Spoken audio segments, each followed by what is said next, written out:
चलिए सबसे पहले नजर डालते हैं इस वक्त की बड़ी खबर पर जो सियासत से जुड़ी है। दिल्ली में बीजेपी ने रॉबर्ट वाड्रा पर बड़ा हमला बोला है। बीजेपी ने रॉबर्ट वाड्रा को अपराधी नंबर 2 और राहुल गांधी को अपराधी नंबर 1 बताया है। साथ ही वाड्रा पर पेट्रोलियम और डिफेंस डील के जरिए दलाली का आरोप भी लगाया है। बीजेपी का कहना है कि वाड्रा ने सिंह टैंक और स्काईलाइट कंपनियों के जरिए घूस की रकम हासिल की। बीजेपी ने आरोप लगाया है कि वाड्रा ने करीब 5,000 करोड़ रुपए का गबन किया।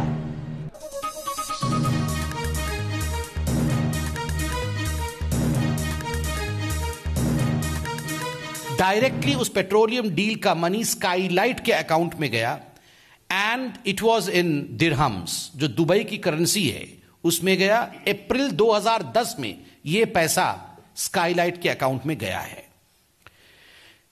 आज ये जो पूछताछ भी हो रही है और जो तथ्य हमारे सामने आ रहे हैं कि कहीं ना कहीं जो हम राउंड ट्रिपिंग की बात करते हैं, काले पैसे को, ब्लैक मनी को सफेद करने की जो प्रक्रिया है जिसको राउंड ट्रिपिंग कहा जाता है, वो सिंटेक कंपनी के माध्यम से रॉबर्ट वाड्रा ने अपने किकबैक पैसे को एक राउंड ट्रिपिंग कराया है। एक और प्रॉपर्टी है जिसके विषय में आज तक जिक्र नहीं हुआ है। In the hush-hush voices, people have been discussing about it. But today, from this high dais, we would like to keep this property in front of you. And we would like to ask a few questions also. There is a property in the Malcha Marg. You know, in Delhi, there is a place which is a high-security diplomatic enclave, Malcha Marg. There is a property in Malcha Marg which is owned by one Jagdish Sharma. Jagdish Sharma कौन है? वो Robert Vadra के special मित्र हैं। He is a special aide of Robert Vadra. Jagdish Sharma ji से भी पूछताछ हो रही है। और उधर बीजेपी के वार के बाद कांग्रेस ने पलटवार किया। कांग्रेस सांसद संजय सिंह बीजेपी पर करारा हमला करते नजर आए। उन्होंने कहा कि जब कांग्रेस दिल्ली की सत्ता में आएगी तो प्रवर्तन निदेशालय बीजेपी के बड़े नेताओं से पूछताछ करेगा।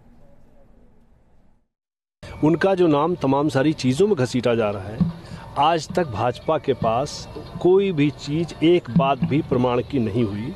वो उनकी इमेज खराब करने के लिए कोई काम करते हैं। इसके लिए बहुत ही मडस्लिंगिंग तो राजनीति में आजकल दांव पेच है। सर, ईडी पुराने मामलों में 2009 के यूपीए के टाइम के मामले हैं जिसमें रॉबर्ट वाड्रा ने किकबैक में। आई एग्री, जो भी बातें हैं सब आप लिखते हैं, दिखाते हैं, हम भी पढ़ते हैं। आज रॉबर्ट वाड्रा का हो रहा है ईडी के सामने, कल मोदी ईडी के सामने खड़े होंगे। जब कांग्रेस सरकार आएगी, जो भी सरकार आएगी, कांग्रेस सरकार आएगी, यस, और ये सब लोग लाखों करोड़ के मामले में फंसेंगे। चलिए तो सीधा रुख करते हैं। हमारे सहयोगी लगातार हमारे साथ बने हुए हैं, वरिष्ठ सहयोगी धीरेन्द्र पुंडीर और साथ में रुमान उल्लाह खान भी हमारे साथ हैं। धीरेन्द्र, जो बातें या कहें जो हमला भारतीय जनता पार्टी ने किया है सीधा सीधा गांधी परिवार पर, क्या आपको लगता है कि 2019 के चुनावी प्रचार की तस्वीर एक तरीके से साफ हो चुकी है?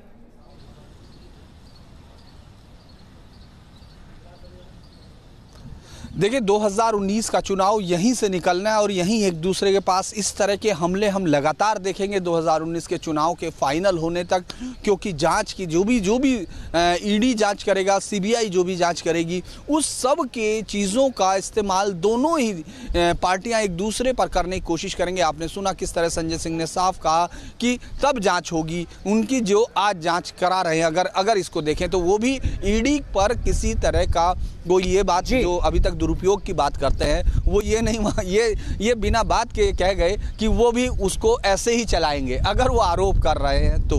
और चूंकि जांच के लिए ज़रूरी है कि आपको सामने आना होगा, और जिस तरह से आपने ये प्रेस कॉन्फ्रेंस देखी अनुराग, उसमें साफ तौर पे उन्होंने राउंड ट्रिपिंग के लिए बाकायदा कंपनियों का नाम दिया है। तो ये सफाई कम से कम ईडी को चाहिएगी कि इसमें क्या क्या हुआ है और वो बिल्कुल। लेकिन जो कांग्रेस के नेता कह रहे हैं सत्ता में आने के बाद, उसका मतलब क्या होगा समझना ये भी दिलचस्प होगा। लेकिन रुमान, आज 4, साढ़े 4 बजे यानी अब से कुछ देर बाद रॉबर्ट वाड्रा की पेशी होनी है, सवाल पूछेगा प्रवर्तन निदेशालय। पूरा मामला क्या है दरअसल में?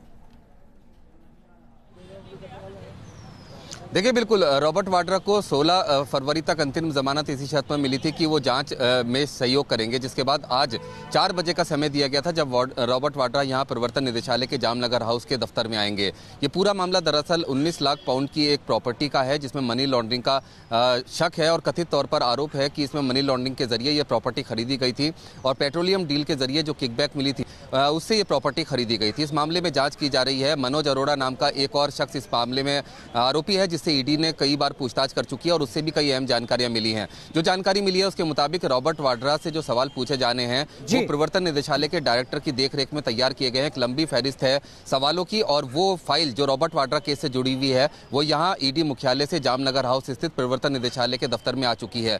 लंबे सवाल होंगे और कई अहम सवाल होंगे रॉबर्ट वाड्रा से। इंतजार कर रही है ईडी की टीम। 4 वरिष्ठ अधिकारी प्रवर्तन निदेशालय के इस पूछताछ में शामिल होंगे। रॉबर्ट वाड्रा के वकील का कहना है कि 3:30 बजे के बाद वो किसी भी समय यहां पर प्रवर्तन निदेशालय के जामनगर हाउस दफ्तर में पहुंच सकते हैं पूछताछ में शामिल होने के लिए।